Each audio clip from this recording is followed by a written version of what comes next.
closing function min man pui tu te zong zong lung rual pui te in zava in chibai kabu kachu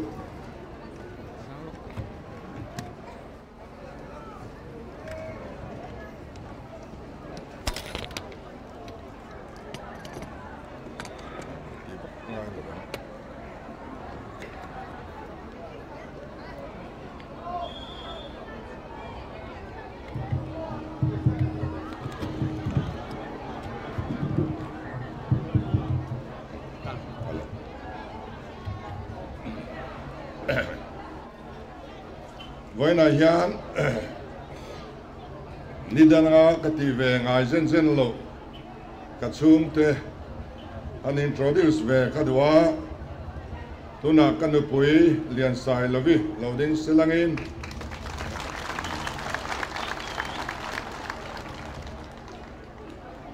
kafapa ruata khoyang e omo aban ron hoi silangin ale hei aming hi ka puak ania atoi khop maya ruata ti zong ani maro chom za thui tak ane ni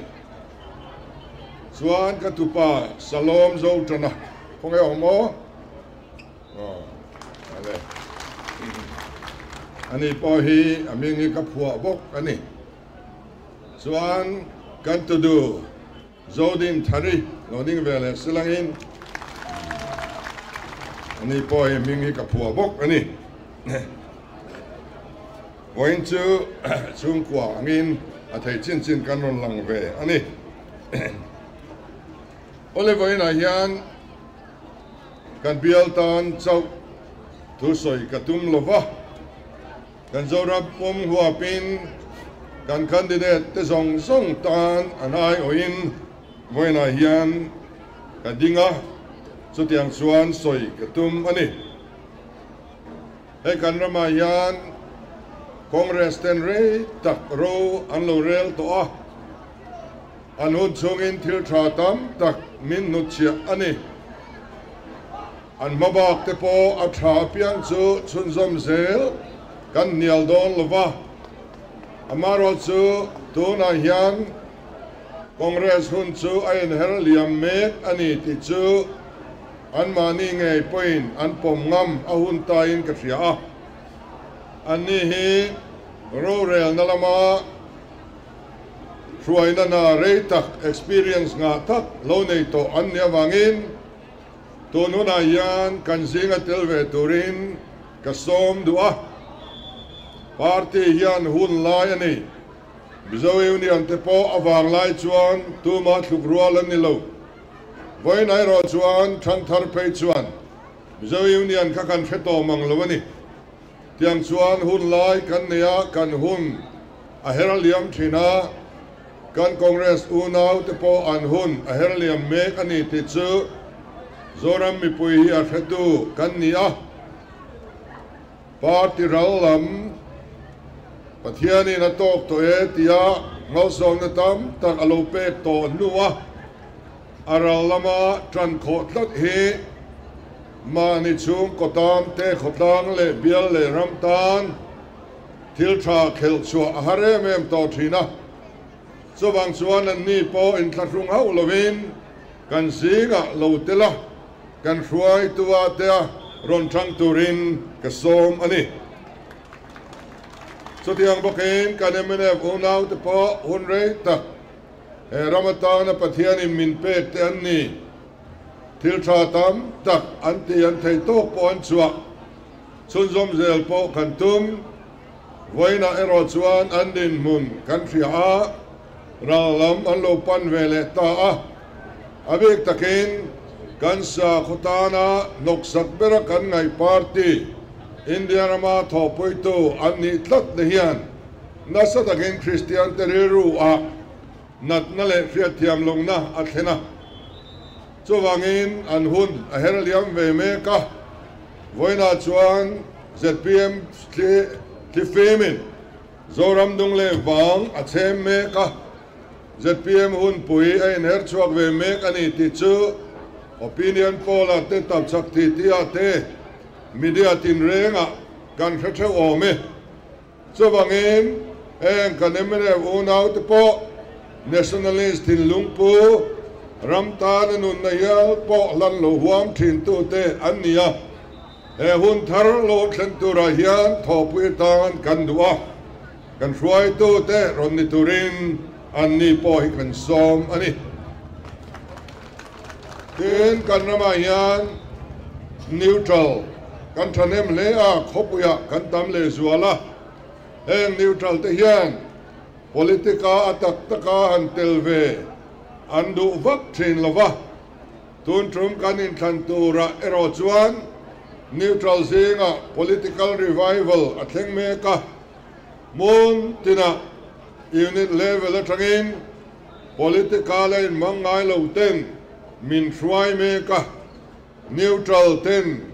mun poimo anon lua chawa lomom kan tiem ema kan ramle namtana at chezok turemo thazok turemo kan buk mek laya hian ngai dan i lo neutral lo om ngot hi khwale tui tha ni na ani lo wangin neutral zong song te po in ni nang ang party avalu ve kher kha ani chuang lu amaro choinom muna in hoi lam in tran lam tilang ngam deu zel tur le he movement minon pui bom zel tur hian ka som bok sewani ten tun malamin nu ho mel hi politika kan mutam ngai lo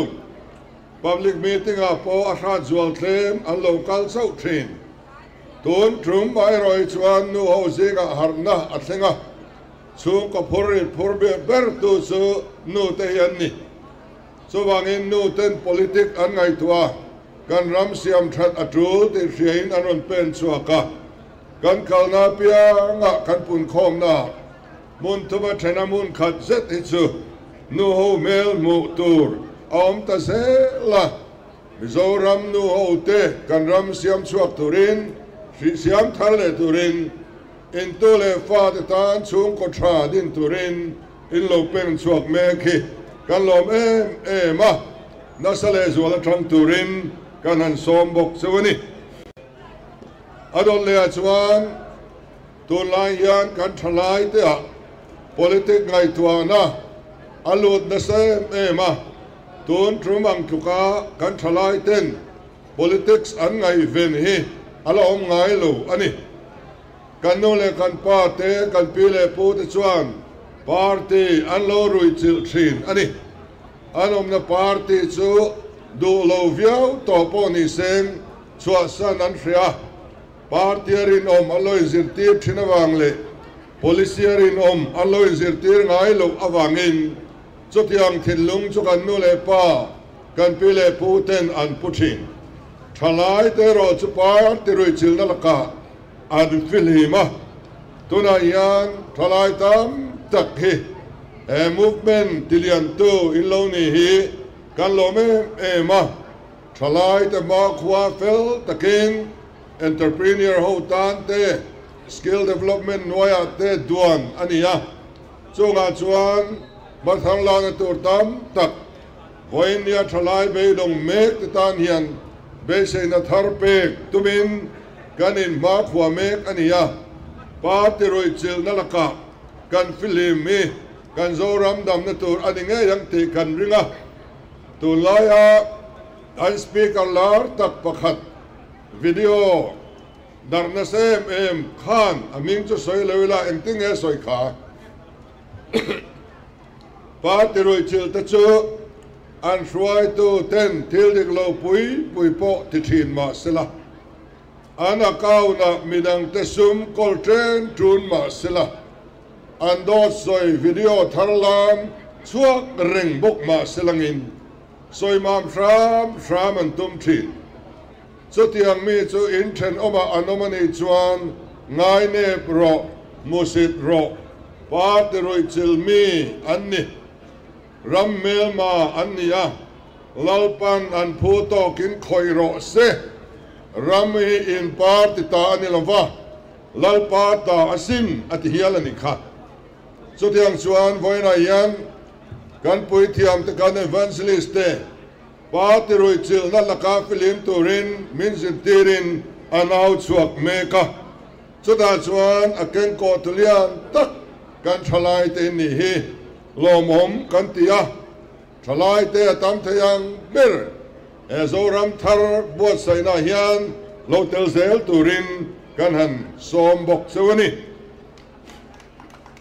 tin kontin ro len thun thar mi pui kan pung zela tuna ro la thun thar ho zong ya bi kin kan en du chawa in vo thak voi khat na turani in voi khat vo thak na tur hian enut kal zel tur a hil thui viawang voina hian kalphung luinge kan du kalphung thar kan rama hian corruption lila om zel selati du nge kan ni don ado tu zok do than tur panin kara kan leng me kani en kan vot nei thar zong zong te hian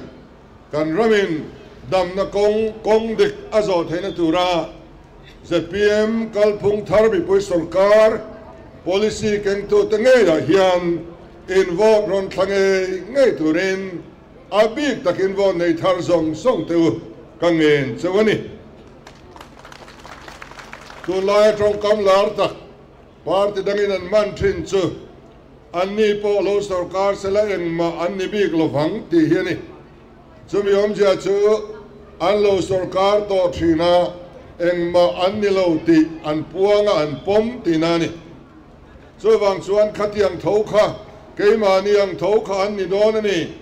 ZPM hi eng ma ani chuang lo wang tin min soi thai me kha ei beidong o ani beidon nei setana man ruania be sei nei pathian man rua ani so wangin sarkar kan nei thin ang nei turin voina yang kan fuan khom lu kan sarkar ro rel na kan lo mu to thin ang bok tung ding le turin voina yang kan da kan thu lu sarkar tha kalphung thar nei parti sarkar ni nom tak ni to lu mi pui sarkar dik tak din turin elai hian kan local ania chu wangin anni po ni se engma anni bik lowang ti trong kam hi beidon na trong kam ania ram siam thattum lo tu te trong kam ania ei ya poem ema chu wang chuan ke ni chuan sarkar masaya sarkar thazok sarkar chakzok siam nge hi mi puite voina hian kan tiam ani tin kan rama rui lawin ati boy chung kwa kan thanem ta le a kumin chawa phei chuan athi pui an lo tam zual le ta le ani kiam lam apan thei lo apoi le ani he rui lo ngai ta hiat hoi molaya camping an buat sai chuan speaker pathian man nian khiat an pan ruya si ta om to lo ti pain an riak lui thin an nar hon thei lo dam na an duani dam na keng thei pathian thil ti na keng thei speaker nian khiat hi chu nar thei lo khopian an pan chan chua an dua an mamo ani voina hian an ma ani le khatiang chung kwa room vong hi kan tam em ani hemi konga hian sarkarin ma alak dani kan du khop lo le maya dan te po atulangin kan en no na kan siam thanga hetiang lama na thok tu pol tele NGO le ko ran tenen tho hom na thazok ruaman na thazok siamin ave mek te en kol na tur le ave le zel tur dan na hi chakzok a tho kan tuma hemiatan hian kan ramsum kan bazet po kan uidon lova rui lo laka film du tu te zong songin kan candidate te theu min lo bo sak turin kangen bok sewani tena dang le chu mizo nationalist te kangen du chewani voina hian kan king poi party dang te hei chu delhi pu nei vet anni kaini chuan delhi pu nei kan du velo keimanin heta thutop siam kan du ani ten kan lo sarkar ani point national level eng pol ma eng group ma zom kan tum lo kan zalen na kan him don thil than ti chuan kan support thang do ngai an ni chuan kan dowang chutianga regional party diktak om chun kan ni ta kan regional party pui kan MNF unau te la chu NDA member an kheng betlat boxia CAB a te po andulo tuan au chua puya nima sela kan MP chuan lom tu soi pain a vote le maya a video kan mu theu ani manilo ka Manipur thil awangin no confidence move ania a move to the zone opposition ho zong chuan parliament session an chua sana pona an chuak veka kan MP chuak lo zinga BJP MP zinga achunga khan a thutlat ti kha kan feveka kan muvek ani helama thudangan soya khulama thudangan soya atak ram alo thlen chuan regional party anni nate pathian le kan ram tan anti thidate alo phat san zel tak awangin kan ma in than me tha lok sabha in than lom le tura hian a BJP chuai ve to a chuti vakina chak to point kan thilo Mizorama pe chuan nok sak thampo anom lu chuti laya anmani tho pui tu NDA member ho MNF party ang te hi ngo te ne na tang khom hian sarkar an siam liang te kan lau ngoya kum ngadang an sarkar le chuan an soi thuak UCC te hi an tingai don ning kan thria Mizoram ngong don lo te kan ti mai vailama kan Christian te kan ngai tua lovem ni vailama kan tribal pui te kan ngai tua lo ni keini min shul lo po ni seng chu ngo zong India ram Christian te hian Christian dan in nei le thil dak eng ma hin te thei to don lo ni ten kan rami min huap don lo nge te tu ban an soi chiang thei bok lovang la om na soi pial sham tum te hi kan ti tur anilowa sa khomi van ram kal tum kan ni ve si chuan chungo pol ka chuan kan in tiar film tur hi ani ngoi ani chuwangin a BJP tak helaya do tur kan nei lemlo an sangoi zon pui MNF unau te ro hi chu Christian kan ni nang hian ton trom hi chu kan ra be ve to hi angai ani chutiari lo chuan MP in thana NDA bokin India rama sarkar na la liang ti hi kan lau ngoya Mizo nationalist in lungpu zong sang chuan chu ton troma hian kan rirua kan vote thak dona kan gai to ni siam tua mang theu turin ka in cha dua lali chuan aram le afel na zong basaru hildang zong in mamo cho pek belang chuati ya a pek bel turingot mai zongin kan sarkar an philia chung ko tam tak po kan nita aram le afel na kan du chia si chowang chuan kong dik kan zo vat angaya aram le afel na kan zong masanga pathian in kong pui tha project tha min peang airport tha min peang engkim athazok min peang chola te una independence po min peang ZPM hian kan policy zinga zona thak zong rorel na pakan nuaya om ti kanda ring hemi kan thir ring ani hemi telo hian politik kan khel thiam lo chowangin herama hian pathian in chatuana min da reng po kan ring lo amaro chu aram le afel na kan zon masak na phok atangin pathian rem ruat nain chung de thleng chuan zalen na fam kim thlengin min pe theni ti kan thri a chung chu nationalism riru kan punna bet reng sela nam riru pu zong te kan candidate zong lo troi hom turin kan som le chuani ten kan sarkar na tok chi sang association chi sang don naya engmozat nen kadin kom har satna an nga khop mai ahuna te lo an muthei lo kan lainat ani hetiang ringot hi chu nitura kanin ngai lova ten kan rama hian zalen na hi a om lo ani opinion poll anron la a tu te youtuber inemo a bazara te hoimolaya dora te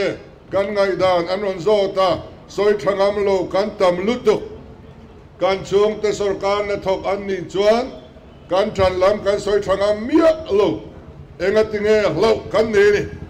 MNF sarkar noa yan mi pui kan zalen lo ni kan ngai dan kan soi thangam lo transfer lau reng sarkar na thok te hi party at ni na va chan vo vanei te public meeting atu soi te thiang lo chau ani indu zong in soi moi thiang zalen na hi in nei reng ani het in obbe te hi acha kan tilova ten service condition siam than ngai tam tak a oba heng te hi kan en filanga kan ram mi pui ta na ni tina na thok tu te full time kan mi roi te ania an lungoi turania an lim turani hemi ko ma yan kan sarkar na thok zong sang te po kan la in bezel anga ZPM sarkar na noi chuan politika in ngai dan soite kan hove don lu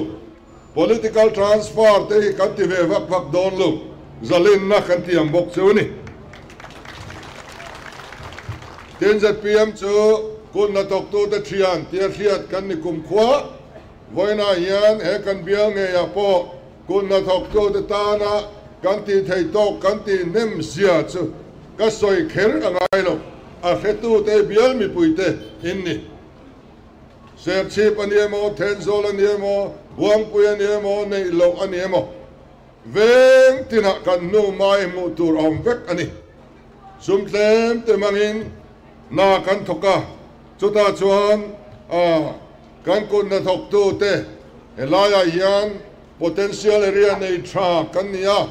kan zo pui te kan mat phai zong song te ai zo khopui chom thei tur kan nei na mun ania wangin heng te ZPM sarkar muna ma kan lang na tur mun poi mo chu ani ngei don ti kha a chiang sa tin ka thalai tele mi poi trim chung ko tin kan bana kai policy han holding policy mangyan ruaman na fel ta kan ne thai thar ta kan le dona a red le market chiang sa kan puan to sa ba ka engeni vegetable supply chain te siamin kan don fo te a thil dang kan zik lum te a market fill tak siamin vegetable market chain kha kan introduce le don ti te kan soi buka kha kun na thok le thalai rual reng ten hemi konga hian intel lovin sarkar kan siam thei silova intran puina kan ngen ani ten kan rama thil luar tak chu e ruk na ni ruk na awang hian kan ram arum mek ani chumi awang chuan kan valu pa council ten kan candidate zong te sa thum in tiam tira pathian le zoram mi poite ma kei chuan ka ruvel awang tin trong kam le ziakin kan ming sai nanin kan in tiam vek ani kan candidate zong te ero tura in tiam thiau ani chotiang party voi khat ma mizorama alla om ve ngai lo chotiang in tiang ngam party kan rama hian kan la nei ngai reng lo ZPM ya om chun le ama saber kan ni ta so wangin rong na du lo rong na ti re du zong song te chuan kan candidate te milo vot sakturin kangen bok chuni ten ZPM yan thil tu poimo zual pasari kan ya chung ziga masaber chu rorel na pathian ram din ani rorel na pathian ram din ani thena tu rian keini chau hian kan thok lo kan NGO te kan ko tran te po hian an tholok ma kumina hian baptist ko tran chuan an thupuya tan sam som thum pasari chang thum an kalna pia nga soitura anin cha ani von lele shal athal lozia an sarmona telzel turin anin zirtira sinot pastoral ministry ina kumin chuga thupuya anei chu iram lo thlengro se ti alo nivele chia boka tiang chuanin kan thok ho ani tuna hian kan thok ho ti meila kan thil tu mi thum ani pathian thil tum ani pathian in la ram padi atirin lele van siam ti kan thria leilal ram din dan tur chu genesis atangin atop thlengin min thrilani pathian in mi hring te hi thuang takanung turin asiama anniro chuan anti khir khan zo vekati sarkar tha kan nei lo hian leilunga pathian ramadin theilowani chumia chuan NGO te ko thranten ma an la an trong traya athayang to kin mi pui min sirtira amai ro chu tho tran le in rin in kara an nin kan chunga thuan nei silova chuta thunei tu chu kan sarkari aloni ta ka wangin chu ro re na chuan pathian ram athan silo chuan ti ngai na om tlat lo ani e ruk na te po e ko ran hian ado na sa ko ran sang hian agenda an lo nei to thina sinot bik an soi taila nikum sinota khan presbytery pariat atangin corruption ti rele do chungchang agenda lo lut thoi mai ni ahun ta leniang presbytery pariat meu atanga thuthumun lo lut tamai hi cho synod executive committee na bo suya thu chua anron siam ta SEC minute bu ne piangin lo en ulen hon huna SEC zathum le pani appendix sa khan ain zia kani ta chuan te hian in zia ka lem le da corruption chungchanga malang na hian ko thanin dan manga thunei na nei long ma ila chu tiang lama miming liao te chu rongbol na manglo turin rongbol tu manglo turin tual chung ko rantin te in foini sala ramdan in thiam lo achan tir te chu thunun ni ro se tin thu chu anon siam tani ko ran chuan ati thei zong ati zo to amaro chu ro re la tha kan nei chuan lo chuan kha khan om sia nei la chuang lo ba so wangin Mizoram politics a pathian ram lo thleng ro se tin kan awa hen kan ko ran te kan YMA central YMA ngai pain wa kathon ane ani kuma October tha kong zo pui chimle mara tangin ai zo ko puyan nei ni kha katiang te ka Mizoram ko puya alo thleng tamaya avamul pho thak em kan zawa hian erok nei kan buai pui ani taber mai so wang chuan hetiang lama min ming liao te chu ko ran rong bol na man lo tur thiam lo chang te phei chu dan pona da tur thunun tur ti hial kan ko ran ten ma lo lak to lai hian chu tiang kong kan dei theina tura sarkar na thak siam tur hian politik takin kan ti ve tur a oma don trovo kan thlang tura hian party kanina lampang apoimo berlo ringto kanina piang thar kanina tharau mi kanina mangin enginge ka vote tur enginge ka vote lo tur ti hi ho mani thuk in fiang u chu zo su kan vote thak dana kan ngai tu na min man tir tu lo ni sen kan du ngoi ani ti chuan ato bera chuan Sangni so pariata munnia thantlin kania keimani inle loom na kan lunga na tur as always wana chuan vot sang chuang fein ne na min pea keimani inle loom na bi cholmun venga phei chuan candidate dang panga te vot bel khom kha za somthum paruk so atlingani chote khopa min do sakto tele min choi moi tu te chu chua sanin kal sanin re ro shom tak chungin he Serchhip Bial hi kan chung point kan thang ani he Bial hian chief minister dinglai laka de namin lo hlan to lim takin kanin Bial don trawa MLA tangmin han pai lia hun rei tak MLA ne lovin kan oma by election alo thenga by election chu ruling party chan puala da ani in thankling maila ruling ani lon chuang lo ti kha ka chiang em ani cho ti chung chuan party dang zong vote bel khom ayatam Bial mi pui hian line na vote min pe ani kha kha ka ZPM vote ani mai lu neutral rule te party dang atang te poin alainat ome mai tin in khongai na in ron lan tira khate ko khan ne na min pe kan na kan in le lo na kan sitting room atanga kan campaign phak na nge kal sanin elai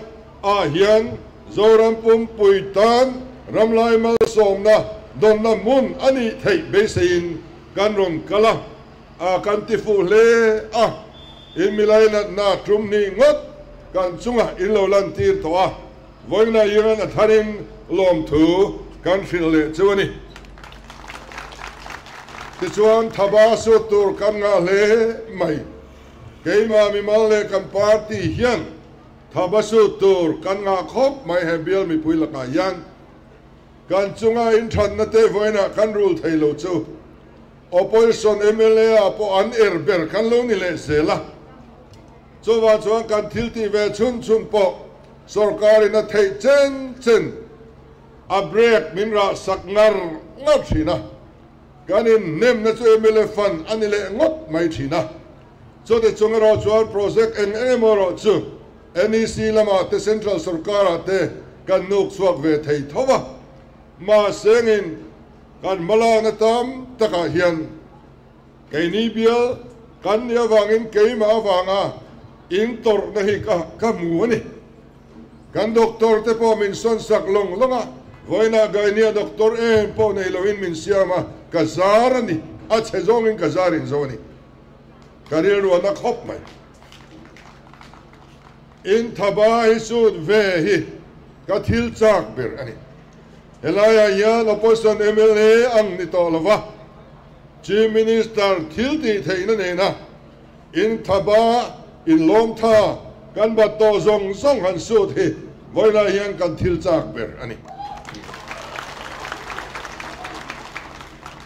malang na lak lo chun zong ngai ma chok kan nga mai veng tin mai yan ma thar ma lian deu sarkar na nen lo chuan ti thei lo ang chi hual kan nga em boka kan unit te kan block roi tu te kan thalai kan zonu te hian mani veng thole kan bial har san na le mamoi an chiang em a kei po hen ka chiang em ka sarkar chuan chu tiang chuan ma kan lang tia zia ka sempo thu kan ti tolo kan chiang tok em ani chung chu sarkar thil ti theina ne na han ti ve hi kan chak em kan candidate pui then khat te chu tual chung mi te an ni an tual chung mi ni na te po kan mai sana min soi khum maya tual chung rawa po veng big feeling te po vordar mek ania kan fiani kei chu elai bial tual chung pa kanilo chung khalai na po kanei velo in zawai hian kata in nia in zawai ta hi kan ni ta tum big tur thei big tur chung te min on campaign pui em tu po kanei velo unit ai lau tur tu te chung kwa em po kanei velo in zawai ta hi kan ni mai chu wangin tu ma thei big om lovin kan NGO te kan khotlan hruai tu te kan ko fran hruai tu te kan party ka tho pui te nen elai bial ami pui rong hi kan bol dona ten pathian zara tun truma ya kan sarkar ngei kan ring sap chan chen bu in kalna pia minon uma voina po yan pakhat chuan ten zola min ngak le reng toni engat tinge India ram chan pin bu sap chan sin bu zong ina hetia minum kan ti chuan kan sarkar hian ring ani to chuan i top mai ni to ba chuan pathian le mi pui te zara kan sarkar nge don te po hin alang ta be se ne sang tak kan ne ya ZPM hi zoram mi pui te be se na om chun anin ga na om chun kan ne wangin involve lutak kan candidate zong te hi lope ula sarkar na ngel nge tak min siam sak ula in tan kan thei top kan chuanga kan eiru ve bok lowanga in male pathian ma kan thutiam zong zong hi ti ho thling turin kan thei na zong zong kan manang ti voinia katiam choni e kalome